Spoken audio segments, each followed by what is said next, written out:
Længes er på besøg hos Anders Tange, der har firmaet Purfil. Det er et vandrensningsanlæg, der kan filtrere mikroplastik fra uden brug af kemikalier, men ved at bruge et helt nyudviklet mekanisk filter. Lige nu er anlægget ved at blive testet i Odense på Vandcenter Syd, der er et stort rensningsanlæg. Derfor er der en del larm fra pumper og vand. Længes opgave er at skabe dokumentation for, at materialerne kan holde og dermed skabe større tryghed for Purfils kunder. Vi står her ved Purfils, det nye separationsanlæg.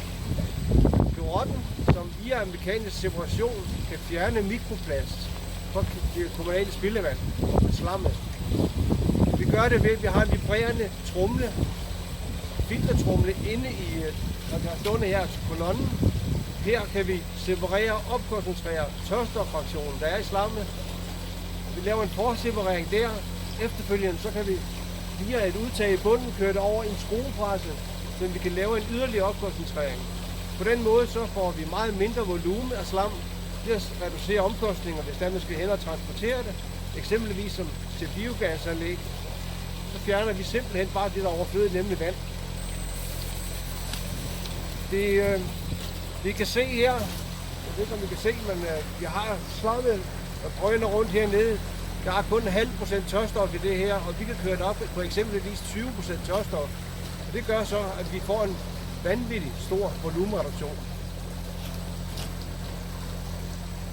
Hvis vi arbejder med gylde, som vi også har gjort tidligere, hvor vi faktisk har fået lavet en ETV-verificering af det samme system, så sørger vi for, at vi holder kvælstof og kali tilbage i vandet, mens vi tager buffet, nemlig den organiske fraktion og fosforen, som begge har høj brændværdi, og det er det, vi så kan opkoncentrere og køre hen til biogasanlæggene.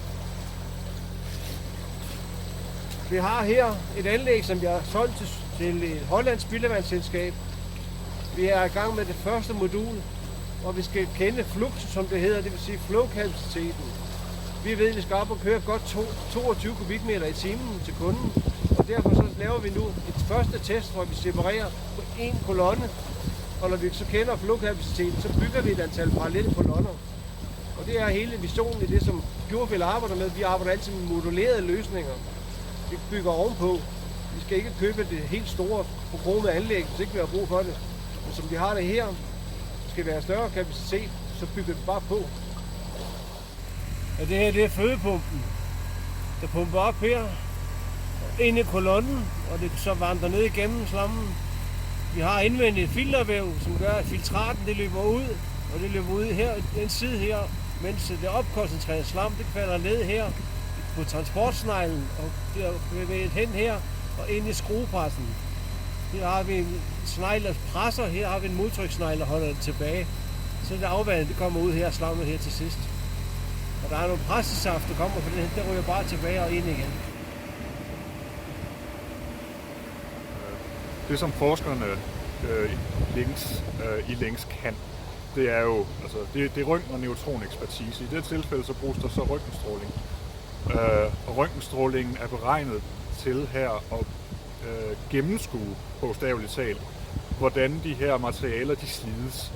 Der er dele i den her filterteknologi, hvor du har en ret høj belastning på visse materialer.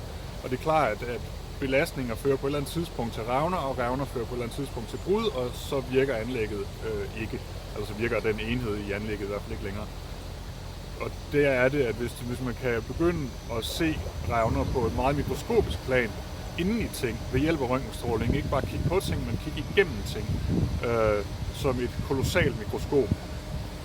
Kig på de steder, hvor tingene bliver mere belastede, og så prøve at se revnerne, før man egentlig kan se dem. Prøv at se, hvordan de udvikler sig, hvordan de vokser.